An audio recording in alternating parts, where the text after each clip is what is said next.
जय जय जगन्नाथ नमस्कार सकाळ खबर जेनाभिजन आपण मानक जनाऊे हार्दिक अभिनंदन आसतु किसी गुरुत्वपूर्ण घटना किसी दुर्घटना पर नजर पकेबा पूर्व नुआ वर्ष कौन रोची ओडिशा रे लघुचाप जनित वर्षार प्रभाव पड़ पारे कि वर्तमान जा अपडेट खबर सामना को आसुची वर्तमान बेहाल परिस्थिति रही सारा ओडिशा वर्तमान जो भली रही ओडिशा रे 13 ରୁ 14 डिग्री सेल्सियस रे वर्तमान ठंडा एवं प्रबल ठंडा सहित जाड़ शीत थरुची सारा ओडिशा एवं सबुठी देखा मिलूँ ठंडार प्रकोप ओडिशा रे पाखापाखि आउरी 5 दिन धरी लगातार भाव में शीतर प्रकोप सांगकू वर्तमान काकर भिजा ओडिशा रे वर्तमान देखा मिलिबो एवं सबुठी वर्तमान ठंडा परिवेश भितर ओडिशा रे देखा मिलूँ वर्तमान काकर ठोपा एवं आकाशर मेघाच्छन्न सहित बिजुली घड़घड़ी सहित वर्षार मध्य संभावना अधिक रही सतर्क सूचना जारी करिछि भारतीय पाणीपाग विभाग। भारतीय पाणीपाग विभाग करिछि वर्तमान आज जो भली भाव दक्षिण बंगोपसागर सृष्टि होउथुबा एक घूर्णिबलय फल परे परे लघुचाप सृष्टि नब एवं लघुचाप परे परे ओडिशा रे लघुचाप जनित वर्षार प्रभाव ओडिशा परे पड़ी पारिबो एवं ताहा मध्य स्पष्ट करिछि आईएमडी बा भारतीय पाणीपाग विभाग। भारतीय पाणीपाग विभाग तरफरु जो भली सतर्क सूचना मध्य जारी करिछि वर्तमान ओडिशा रे प्रत्येक जिले में लागी रहिबो तुहा को तुहा वर्षा एवं बिजुली घड़घड़ी सहित वर्षार मध्य संभावना अधिक थिबारु पाणीपाग विशेषज्ञ तरफरु सतर्क सूचना मध्य जारी करिछि भारतीय पाणीपाग विभाग। दर्शक बंधु जो भली भाव में पाणीपाग विभाग तरफरु बहुत सतर्क सूचना मध्य दि जाइछि जो भली 31 तारिख रे लघुचापटी सृष्टि वर्तमान हो सारी वर्तमान ताहा 1 तारिख रे किपरि घूर्णी बल सृष्टि पड़े लघुचाप सृष्टि नेब एवं सर्वशेष ताहा मध्य किपरि भाव में ओडिशा रे रहिबो ताहा मध्य आकलन मध्य करि नै भारतीय पाणीपाग विभाग।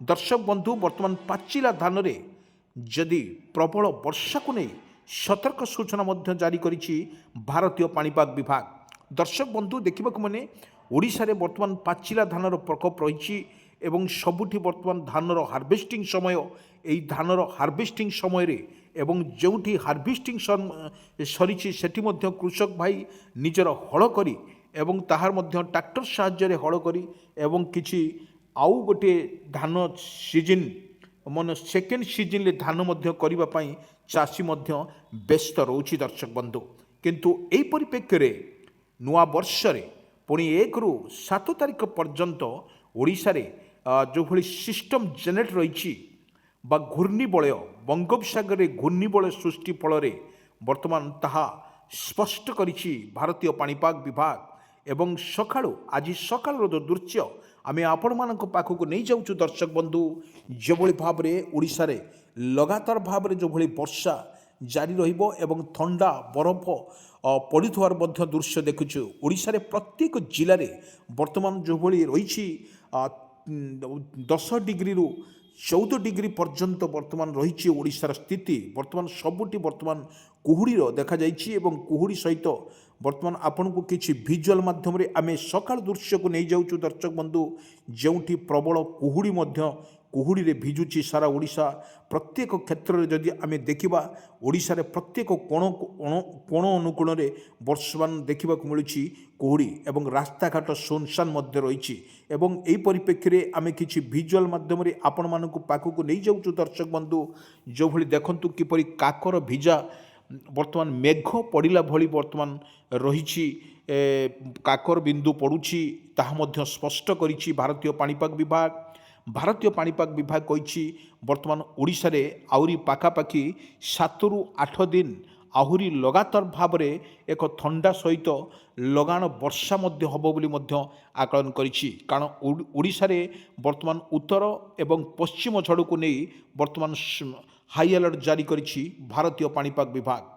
भारतीय पाणीपाग विभाग कहवा अनुजाई वर्तमान ओडिशा रे जारी रही वर्तमान जो पश्चिम झड़ एवं उत्तर पवन माड़े वर्तमान शीतर ତାଣ୍ଡବ ଲୀଳା ମଧ୍ୟ ଦେଖିବାକୁ ମିଳୁଛି ଓଡ଼ିଶାରେ ପ୍ରତ୍ୟେକ ଜିଲ୍ଲାରେ ଭଦ୍ରକ, ବାଲେଶ୍ୱର, କଟକ, ପୁରୀ, ଗଞ୍ଜାମ, ଗଜପତି, ରାଉରକେଲା, ଢେଙ୍କାନାଳ, ପାରାଦୀପ, ସମ୍ବଲପୁର, ବୌଦ୍ଧ ଏହିମାନଙ୍କ ଜିଲ୍ଲାମାନଙ୍କରେ ଅତ୍ୟଧିକ ଥଣ୍ଡା ମଧ୍ୟ ପ୍ରଭାବିତ ହେଉଛି।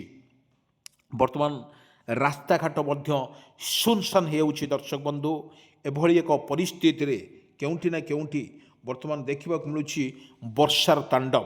ଏହି ବର୍ଷା ଭିତରେ ଓଡ଼ିଶାରେ ଆପଣଙ୍କୁ କିଛି ଦୃଶ୍ୟ ଆମେ ଦେଖିଦେଉଛୁ, କିଛି ସକାଳର ଦୃଶ୍ୟ, ଯେଉଁ ଦୃଶ୍ୟରେ ବର୍ତ୍ତମାନ ଆକାଶ ବର୍ତ୍ତମାନ ମେଘାଚ୍ଛନ୍ନ ରହିଛି। ବିଜୁଳି ଘଡ଼ଘଡ଼ି ସହିତ ବର୍ଷା ମଧ୍ୟ ସମ୍ଭାବନା ଅଧିକ ଥିବାରୁ ଭାରତୀୟ ପାଣିପାଗ ବିଭାଗ ତରଫରୁ ମଧ୍ୟ ସତର୍କ ସୂଚନା ଜାରି କରିଛି। ଦର୍ଶକ ବନ୍ଧୁ ଆମେ ଗୋଟିଏ କଥା କହିପାରିବା, ଓଡ଼ିଶାରେ ବର୍ତ୍ତମାନ ଯେଉଁଭଳି ରହିଛି ପ୍ରତ୍ୟେକ ଜିଲ୍ଲାରେ ଲଘୁଚାପ ଜନିତ ବର୍ଷାକୁ ନେଇ ବର୍ତ୍ତମାନ ତାଣ୍ଡବ ଲୀଳା ଓଡ଼ିଶା ଉପରେ ଦେଖାଯିବ, ତାହା ମଧ୍ୟ ସ୍ପଷ୍ଟ କରୁଛି ଭାରତୀୟ ପାଣିପାଗ ବିଭାଗ। କିନ୍ତୁ ଦୃଶ୍ୟ ଆମେ ଦେଖେଇଛୁ, ଯଦି ଓଡ଼ିଶା ଉପରେ ଏହା ପ୍ରଭାବ ଅଧିକ ମାତ୍ରାରେ ପଡ଼େ ତାହେଲେ ଲଘୁଚାପ ଜନିତ ବର୍ଷାରେ ଓଡ଼ିଶା ଭିଜିପାରେ ବୋଲି ମଧ୍ୟ ଆକଳନ କରିଛି ଭାରତୀୟ ପାଣିପାଗ ବିଭାଗ। ଯଦି ନ ଭିଜେ ପାଖାପାଖି ହାଲକାରୁ ମଧ୍ୟମ ଧରଣର ବର୍ଷାକୁ ନେଇ ମଧ୍ୟ ସତର୍କ ସୂଚନା ଜାରି କରିଛି ଭାରତୀୟ ପାଣିପାଗ ବିଭାଗ।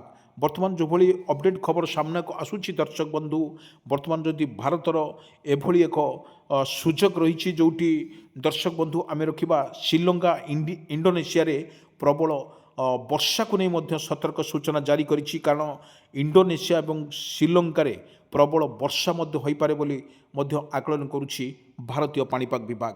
ଯଦି ଓଡ଼ିଶା ଉପରେ ଏହା ପ୍ରଭାବ ପଡ଼େ ତାହେଲେ ଆଞ୍ଚଳିକ ମାତ୍ରାରେ ବର୍ଷା, ବିଜୁଳି ଘଡ଼ଘଡ଼ି ସହିତ ବର୍ଷାର ମଧ୍ୟ ରହିପାରେ ବୋଲି ମଧ୍ୟ ଆକଳନ କରିଛି ଭାରତୀୟ ପାଣିପାଗ ବିଭାଗ। ଗୋଟିଏ ପଟରେ ହାଲକାର ମଧ୍ୟମ ଧରଣର ବର୍ଷା, ଆଉ ଗୋଟିଏ ପଟ ଶୀତର ଲହରୀ। ଏହି ଶୀତର ଲହରୀ ଭିତରେ ବର୍ତ୍ତମାନ ଓଡ଼ିଶାରେ ବେହାଲ ପରିସ୍ଥିତି ସୃଷ୍ଟି ହେଉଛି। ଦର୍ଶକ ବନ୍ଧୁ, ଏଭଳି ଏକ ପରିସ୍ଥିତି ଦେଇ ବର୍ତ୍ତମାନ ରହିଛି ଓଡ଼ିଶାରେ। ଆମେ ଯଦି କହିପାରିବା ବର୍ତ୍ତମାନ ଯେଉଁ ହାଡ଼ଭଙ୍ଗା ଶୀତ ରହିଛି, ପ୍ରତ୍ୟେକ ସକାଳରେ ଆଜି ଦୃଶ୍ୟ ଦେଖିଥିଲୁ ଯେଉଁଭଳି କାକର ଭିଜା ଏବଂ ଯେଉଁଠି ରହିଥିଲା ଥଣ୍ଡା, ଅତ୍ୟଧିକ ଥଣ୍ଡା, ଏବଂ ଯେଉଁଠି ବାସୁଦେବପୁରରେ ମଧ୍ୟ ଭଦ୍ରକରେ ଆଜି ମଧ୍ୟ 10ରୁ 14 ଡିଗ୍ରୀ ମଧ୍ୟ ରହିଛି। ବର୍ତ୍ତମାନ ଥଣ୍ଡା, ଅତ୍ୟଧିକ ଥଣ୍ଡା ଫଳରେ ବର୍ତ୍ତମାନ ଯେଉଁଭଳି ବୟସ୍କ ଲୋକମାନଙ୍କୁ ବହୁତ ହଇରାଣ ହେଉଛି। ପ୍ରତ୍ୟେକ ଥଣ୍ଡା ଗରମ ପରିସ୍ଥିତି ମଧ୍ୟ ଜଟିଳ ଥିଲା ଏବଂ ସବୁଠି ମଧ୍ୟ ଦେଖିବାକୁ ମିଳିବ ଲଘୁଚାପ ଜନିତ ବର୍ଷାର ପ୍ରଭାବ। ଏ ଲଘୁଚାପ ଜନିତ ବର୍ଷାରେ ଓଡ଼ିଶାରେ ଭିଜିପାରେ, ପ୍ରତ୍ୟେକ ଜିଲ୍ଲାରେ ମଧ୍ୟ ଦେଖିବାକୁ ମିଳିବ ବର୍ଷାର ତାଣ୍ଡବ। ଭଦ୍ରକ କଥା, ବାଲେଶ୍ୱର, କଟକ, ପୁରୀ, ଗଞ୍ଜାମରେ ମଧ୍ୟ ପ୍ରବଳ ବର୍ଷାକୁ ନେଇ ମଧ୍ୟ ସତର୍କ ସୂଚନା ଜାରି କରିଛି ଭାରତୀୟ ପାଣିପାଗ ବିଭାଗ। ଦର୍ଶକ ବନ୍ଧୁ, ଏଭଳି ଏକ ସ୍ଥିତିରେ ଓଡ଼ିଶାରେ ରହିଛି ଏବଂ ସବୁଠି ଦେଖିବାକୁ ମିଳୁଛି ତା'ର ସ୍ଥିତି। ବର୍ତ୍ତମାନ ବଙ୍ଗୋପସାଗରରେ ଯେଉଁଭଳି ମାନେ ଯେଉଁ ରହିଛି ବର୍ତ୍ତମାନ ଯେଉଁଭଳି ଘୂର୍ଣ୍ଣିବଳୟ ସୃଷ୍ଟି ହୋଇସାରିଛି, ତାହା ମଧ୍ୟ 1 ଏବଂ 2ରେ ମଧ୍ୟ ଲଘୁଚାପରେ ସୃଷ୍ଟି ନେବ। ଲଘୁଚାପ ପରେ ପରେ ଓଡ଼ିଶା ପରେ ଏହାର ପାଖାପାଖି ଘୂର୍ଣ୍ଣିବଳୟ ସିଷ୍ଟମ୍ ପାଖାପାଖି 7 ଦିନ ରହିବ। ଏହି 7 ଦିନ ଫଳରେ ଓଡ଼ିଶାରେ ଝିପିଝିପି ବର୍ଷାରୁ ମଧ୍ୟ ପ୍ରବଳ ବର୍ଷାକୁ ମଧ୍ୟ ନେଇକି ସତର୍କ ସୂଚନା ମଧ୍ୟ ଜାରି କରିଛି ଭାରତୀୟ ପାଣିପାଗ ବିଭାଗ। ଦର୍ଶକ ବନ୍ଧୁ, ଆମେ କହି ରଖୁଛୁ ଏଭଳି ଏକ ପରିସ୍ଥିତିରେ ଓଡ଼ିଶାରେ ରହିଛି। ପ୍ରତ୍ୟେକ ଜିଲ୍ଲା କଥା ଯଦି କହିପାରିବା, ସବୁଠାରୁ ଫୁଲବାଣୀ ଆଉ ଯେଉଁଠି ଫୁଲବାଣୀ କଥା ଯଦି କହିବା, ଫୁଲବାଣୀ ଆଉ ଦାରିଙ୍ଗବାଡ଼ି ଏହିମାନଙ୍କ ମଧ୍ୟରେ ଅତ୍ୟଧିକ ଥଣ୍ଡା ମଧ୍ୟ ରହିଛି। ଫୁଲବାଣୀରେ ମାନେ ଯେଉଁଭଳି ରହିଛି 9 ଡିଗ୍ରୀ ରହିଛି ଏବଂ 8 ଡିଗ୍ରୀ ରହିଛି ଏବଂ 10 ଡିଗ୍ରୀ ରହିଛି। ପ୍ରତ୍ୟେକ ଜିଲ୍ଲାରେ ଡିଫରେନ୍ସ ଡିଗ୍ରୀ ବର୍ତ୍ତମାନ ତାପମାତ୍ରା ବୃଦ୍ଧି ରହିଛି। ତାହା ଫଳରେ ରାତିର ତାପମାତ୍ରା ଯୋଗୁଁ ଓଡ଼ିଶାରେ ପ୍ରବଳ ଥଣ୍ଡା ମଧ୍ୟ ରହୁଛି। ପାଖାପାଖି ଯାହା ପାଣିପାଗ ବିଶେଷଜ୍ଞ କହିବା ଅନୁଯାୟୀ ବର୍ତ୍ତମାନ ଓଡ଼ିଶାରେ ପାଖାପାଖି ଆହୁରି 2 ସପ୍ତାହ ଧରି ବା 1ରୁ 2 ସପ୍ତାହ ଧରି ବର୍ତ୍ତମାନ ଥଣ୍ଡାର ପ୍ରକୋପ ରହିବ ଏବଂ ତାହା ମଧ୍ୟ ସ୍ପଷ୍ଟ କରୁଛି ଭାରତୀୟ ପାଣିପାଗ ବିଭାଗ। ଭାରତୀୟ ପାଣିପାଗ ବିଭାଗ କହିବା ଅନୁଯାୟୀ ବର୍ତ୍ତମାନ 1ରୁ 10 ତାରିଖ ପର୍ଯ୍ୟନ୍ତ ଓଡ଼ିଶାରେ ସିଷ୍ଟମ୍ ଜେନେରେଟ୍ କରୁଛି ଏବଂ ତାହା ମଧ୍ୟ ଘୂର୍ଣ୍ଣିବଳୟ ପାଖାପାଖି 1ରୁ 2 ସପ୍ତାହ ରହିବ। ତାହା ପ୍ରଭାବରେ ଓଡ଼ିଶାରେ ମଧ୍ୟମ ଧରଣର ବର୍ଷାକୁ ନେଇ ମଧ୍ୟ ସତର୍କ ସୂଚନା ଜାରି କରିଛି ଭାରତୀୟ ପାଣିପାଗ ବିଭାଗ। ଆମେ ଗୋଟିଏ ଜିଲ୍ଲାରେ ବା ବିଜୁଳି ଘଡ଼ଘଡ଼ି ସହିତ ବର୍ଷାକୁ ମଧ୍ୟ ରହିଛି, ତାହା ମଧ୍ୟ ଓଡ଼ିଶାରେ ପ୍ରବଳ ବର୍ଷାକୁ ନେଇ ମଧ୍ୟ ସତର୍କ ସୂଚନା ଜାରି କରିଛି ଭାରତୀୟ ପାଣିପାଗ ବିଭାଗ। ଦର୍ଶକ ବନ୍ଧୁ, ଆମେ କହି ରଖୁଛୁ ଯେଉଁଭଳି ଝିପିଝିପି ବର୍ଷା ସହିତ ବିଜୁଳି ଘଡ଼ଘଡ଼ି ସହିତ ବର୍ଷାର ମଧ୍ୟ ସତର୍କ ସୂଚନା ମଧ୍ୟ ଜାରି କରିଛି ଭାରତୀୟ ପାଣିପାଗ ବିଭାଗ। ଏବଂ ଭାରତୀୟ ପାଣିପାଗ ବିଭାଗ ତରଫରୁ ବର୍ତ୍ତମାନ ଯେଉଁ ସତର୍କ ସୂଚନା ମଧ୍ୟ ଦିଆଯାଇଛି ଏବଂ ଯେଉଁଭଳି କୃଷକ ଭାଇମାନଙ୍କ ପାଇଁ ମଧ୍ୟ ସତର୍କ ସୂଚନା ଏବଂ ମତ୍ସ୍ୟଜୀବୀମାନଙ୍କ ପାଇଁ ମଧ୍ୟ ସତର୍କ ସୂଚନା ଜାରି କରିଛି ଭାରତୀୟ ପାଣିପାଗ ବିଭାଗ। ଯଦି ଆପଣଙ୍କର ସମୁଦ୍ର ଅଶାନ୍ତ ରହିବ ସେଥିପାଇଁ ମତ୍ସ୍ୟଜୀବୀମାନଙ୍କ ପାଇଁ ମଧ୍ୟ ସତର୍କ ସୂଚନା ଜାରି କରିଛି। ଆପଣ ସମୁଦ୍ରକୁ ନ ଯିବା ପାଇଁ ମଧ୍ୟ ସତର୍କ କରିଛି ଆଇଏମଡି।